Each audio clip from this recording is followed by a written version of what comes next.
Hi నమస్తే welcome to two states రుచులు and vlogs.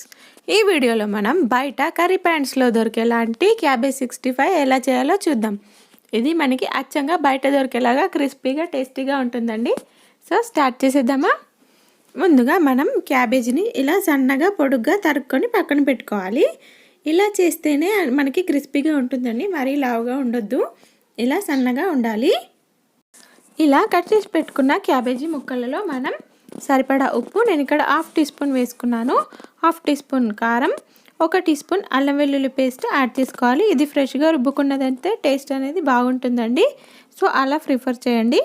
నేను ఇక్కడ 1/2 కప్పు శనగపిండి వేసుకున్నాను, 1/2 కప్పు కార్న్ఫ్లోర్ యాడ్ చేస్తున్నాను, 2 టేబుల్ స్పూన్స్ బియ్యం పిండి యాడ్ చేసుకోవాలి. మనం దీంట్లో మనకి ఇది క్రిస్పీగా రావాలి కాబట్టి ఇవన్నీ ఫ్లోర్స్ అనేవి యాడ్ చేసుకోవాలండి. ఇప్పుడు దాంట్లో కాస్త ధనియా పౌడర్, కాస్త గరం మసాలా, చిటికెడు పసుపు యాడ్ చేసుకోవాలి. మనం ఇది బయట దొరికేలాంటి కలర్లో రావాలి కాబట్టి ఒక పించ్ కలర్ అనేది యాడ్ చేసుకోవాలి. నేను ఇక్కడ రెడ్ ఫుడ్ కలర్ అనేది యాడ్ చేస్తున్నాను. ఇప్పుడు 1 టేబుల్ స్పూన్ హాట్ ఆయిల్ వేసుకోవాలండి. ఇలా వేసుకోవడం వల్ల క్రిస్పీగా వస్తుంది మన 65 అనేది. ఇప్పుడు దీన్ని బాగా మిక్స్ చేసుకోవాలి. వాటర్ యాడ్ చేయకుండా మిక్స్ చేసుకోవాలండి. వాటర్ యాడ్ చేస్తే మనకి క్రిస్పీగా రాదు 65 అనేది. ఇలా మనం ఒక 2 to 3 మినిట్స్ వరకు గట్టిగా మిక్స్ చేసుకోవాలండి. అలా మిక్స్ చేసుకుంటేనే ఫ్లోర్స్ అన్నీ బాగా మిక్స్ అవుతాయి. ఇక్కడ నేను ఒక 3 మినిట్స్ వరకు మిక్స్ చేసుకున్నాను. ఇలా మనం ఒక 3 మినిట్స్ వరకు బాగా మిక్స్ చేసుకొని దాన్ని ఒక 5 మినిట్స్ వరకు పక్కన పెట్టుకోవాలి. ఇలా మిక్స్ చేసేటప్పుడు ఏమైనా 1 టీ స్పూన్ వరకు వాటర్ కావాలంటే యాడ్ చేసుకోవచ్చండి.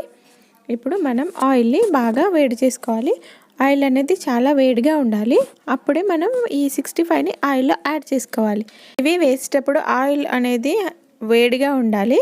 మనం ఇవి వేసాక ఫ్లేమ్ని మీడియం ఫ్లేమ్ పైకి సెట్ చేసుకొని బాగా ఫ్రై చేసుకోవాలి. అలా చేసుకోవడం వల్ల పైన కలర్ అనేది బాగా వస్తుంది, లోపల కూడా మెత్తగా ఉండకుండా బాగా ఫ్రై అవుతాయి.